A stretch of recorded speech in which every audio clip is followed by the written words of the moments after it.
This is Janice, your inspirational coach and book chat host. And we're going to be talking about a very intriguing topic today. Our topic is going to be a fight worth fighting.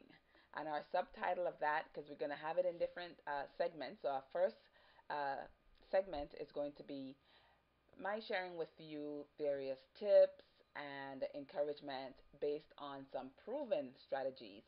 And we're going to find these proven strategies from a very reliable source called the Bible. And so we're going to start with Second Chronicles chapter 2. In there, they have some very practical tips and very simple tips that we can follow in trying to achieve and attain our goals and dreams. And we see here, based on the title, Dream Big, Speak Big. And the best example I could find for that is from David. He started off as a shepherd boy, which in our terms today would be equivalent of, let's say, a Publix bagger, a topic or a title that doesn't seem very glorious, but he didn't let what his actual state was determine how big his dream was. And so what we see David did is he always dreamed big no matter where he was in life. And in Second Chronicles chapter 2, we see that he had this great dream and aspiration to build a temple, which no one built before. No one had the inclination to achieve something of this magnitude. And so when David decided he was going to build this temple, knowing the man that David was, he didn't just say, "Oh, I'm just going to build the Lord a temple and it's going to be nice." No. If we look in verse 9, David said, "This is going to be a magnificent temple. It's going to be greater than any other. It's going to be famous throughout the world." Now, this was even before he began making preparations for this. Because if you read in verse 9, if you have a Bible, you can turn there. It says, "For the house which I'm about to build shall be wonderful great." And so in our language today is, it will be magnificent. And he also said it's going to be famous throughout the world. And so we see that he had a dream, but it was a big dream. And was it attainable? Well, based on the statistics, it may not have seemed to be attainable, but for David, he spoke what he saw. So, what is that telling us about him? It's telling us that David knew how to dream big. And the reason he said behind that is he said, "My God is an awesome God, far greater than any other." And so he knew that because God was such a great God, and we know today that God lives inside of us and that he has given us these dreams that we can attain to.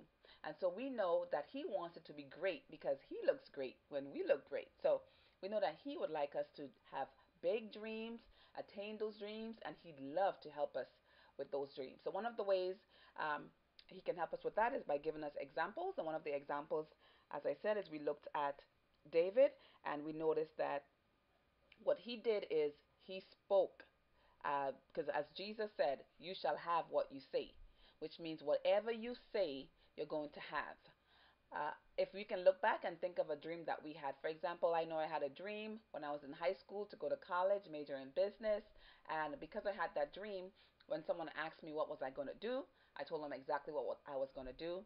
Went ahead and attained it. Just look at your life. You probably said one day, "I'd love to have a nonprofit organization to help young women or single mothers."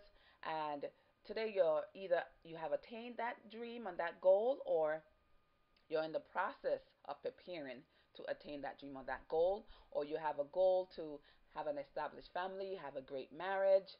I'm here to tell you today that we need to speak what we want. If you want a great marriage, that's what you should be speaking, because what you speak is what will happen in your life. So the tip today that we're going to focus on from David is dream big, speak big.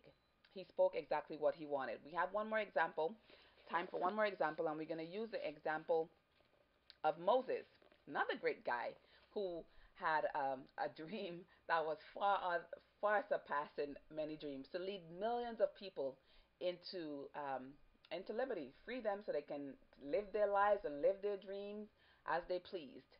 And what did God say to him?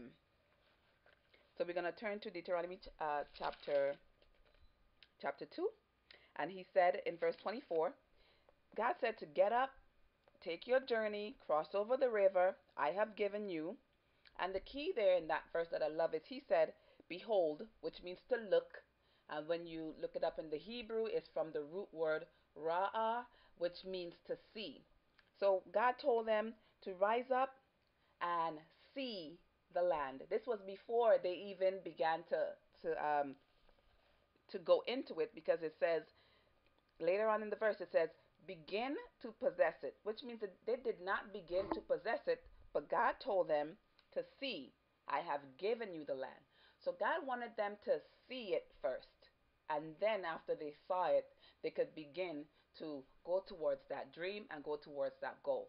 So the tip we have from these great men today is we have to first see it, and not just see it in a small way, but we have to see it in a big, victorious way. So he said, God said, I've given you the land. You need to see it and then take it. So before we can take our dreams, we first have to be able to see it. And then as big as we see it is as big as we live it. We need to dream big, speak big, and then we can live big.